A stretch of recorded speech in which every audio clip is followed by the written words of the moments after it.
How many people know that the Good Humor Bar was invented in Youngstown? Harry Burt, manufacturer of confectionery, baked goods, and ice cream, received a patent for his tasty treat in 1923. He was seeking a way to improve upon the messy Eskimo pie by adding a stick to the ice cream bar. The company sold the ice cream not only in their restaurant and stores, but also from trucks that traveled around to Youngstown's neighborhoods, becoming a familiar fixture in the summertime. In the early 20th century, Burt also operated a concession stand at Deyor Park. After Burt's death in 1926, his family sold the business to a Cleveland firm, who renamed the company the Good Humor Corporation of America. The building housing Harry Burt's restaurant and later Ross Radio was designed by local architects H. F. Kling and Son in 1922. It has since been renovated as the Mahoning Valley Historical Society's Tyler History Center. This Art Deco building was constructed in 1930 to 1931 as the new home of the Youngstown Telegram, one of the city's two daily newspapers.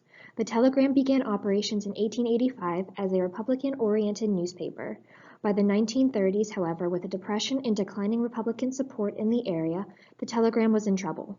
In 1936, the Mogg family, who owned the rival Vindicator newspaper, purchased the Telegram and moved operations from its site on Borman Street to this building. J. H. Odell, a Democrat, started the Vindicator as a weekly in 1869 when he arrived here from Beaver Falls, Pennsylvania. After a series of owners, William F. Mogg Sr. purchased the Vindicator in 1887. He turned the struggling weekly into a thriving daily. The newspaper was last owned by Ogden Newspapers, Inc. of Wheeling, West Virginia. It closed in August of 2019. One of Youngstown's foremost architects, Charles F. Ousley, designed the headquarters for the Home Savings and Loan Company in 1919. The Home Savings and Loan, which is still a Youngstown institution, began as the Home Building and Loan Company in 1889. The bank was originally located on the central square before moving into this 10-story landmark building. Its colonial revival clock tower is brightly lit at night, highlighting the Youngstown skyline. There are some exterior alterations from the 1950s, including a glazed brick facing over the original facade and an arched entrance canopy. The original building had yellow brick veneer on the lower stories. It now belongs to Premier Bank. Hollywood's famous Warner Brothers, Harry, Jack, and Albert, commissioned noted theater architects C.W. and George L. Rapp to design a new movie palace in downtown Youngstown. Completed in 1931, the Warner Theater was meant to be a memorial to the Warners' late parents and brother, Samuel. The original exterior was Art Deco. It was remodeled in a more modern style in the late 1960s. The interior, which was restored at the same time, is an exuberant expression of the Baroque Revival architecture. The lobby is meant to imitate the Hall of Mirrors at Versailles Palace, while there is a Spanish Baroque courtyard also on the first floor. In 1967, threatened with demolition, Mr. and Mrs. Edward W. Powers purchased and restored the building. Their generous donation of the theater and $250,000 saved an important Youngstown landmark that is now home to the Youngstown Symphony and the site of concerts, plays, and other performances. The theater is now called Deyor Performing Arts Center. Designed by Charles W. Bates and William H. Cook, this Beaux Arts building boasts an elaborate facade, featuring a full-story classical recess on the second floor. The State Theater boasted the latest in sound equipment when it opened its doors in 1928, being first to use the Movietone process to show the latest talkies. The State operated as a movie theater until the 1970s. It reopened briefly as a dance club known by various names, including the Tomorrow Club, the Agora, and the State Palace. The city demolished the building but left the facade. Preservationists refer to this as facadectomy. Built in 1917, the Wells Building housed a number of retail establishments, including the Prince Store, operated by E. H. and Samuel Prince, purveyors of clothing and furnishings. Strollo Architects completed a historical rehabilitation of the Wells Building. It now houses their office and 12 luxury apartments. Listed on the National Register of Historic Places, the Peggy Building has housed a number of retail establishments.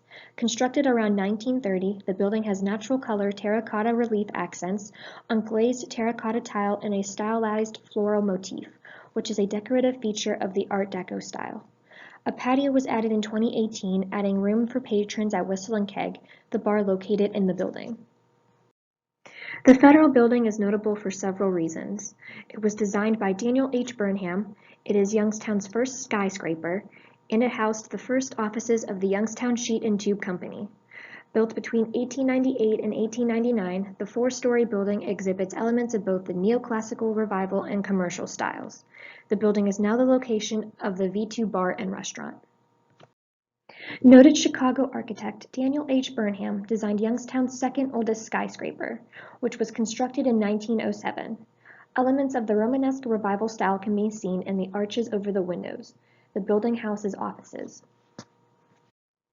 In 1874, Isaac Strouss and Bernard Hirshberg formed the Strouss-Hirshberg Company, which was destined to become one of the area's largest department stores.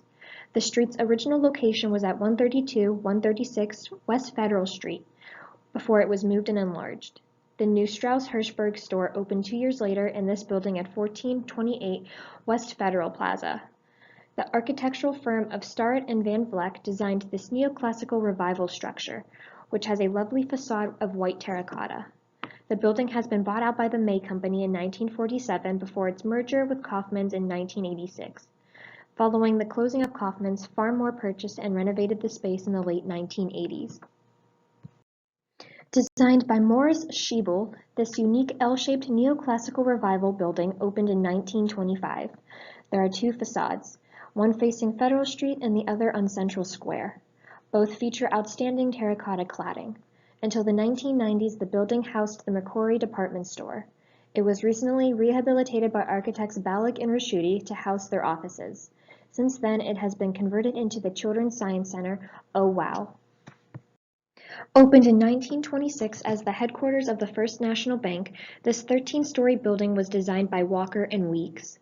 The banking firm originated in 1850 as the Mahoning County Bank, becoming First National in 1863. In 1931, it became Union National Bank. Since 1982, it has been Chase Bank. Throughout the 19th and early 20th centuries, this block housed small commercial buildings. Some of the businesses included the Wells Fargo office, a drugstore, a saloon, and a hardware store. The Wick Hotel, one of many downtown hostelries, occupied the northwest corner lot for many years. By 1911, the Bijou, one of the city's earliest movie houses, was located on this block until about 1921. First National Bank originally occupied a site across the street at 21 West Federal. Around 1910, the bank built a new structure on the north side of the street at 10 West Federal. One of the region's finest Art Deco buildings, Morris W. Schiebel designed this 18-story skyscraper for the Central Savings and Loan in 1929. From the Egyptian-inspired entrance to the chevron pattern tiles at the top, this beautiful building is basically unaltered. It also boasts a gorgeous, lavish Art Deco lobby that also retains its integrity thanks to a 1975 restoration. The Metropolitan Savings and Loan, now Metropolitan Savings Bank, purchased the building in 1976 and renamed it Metropolitan Tower.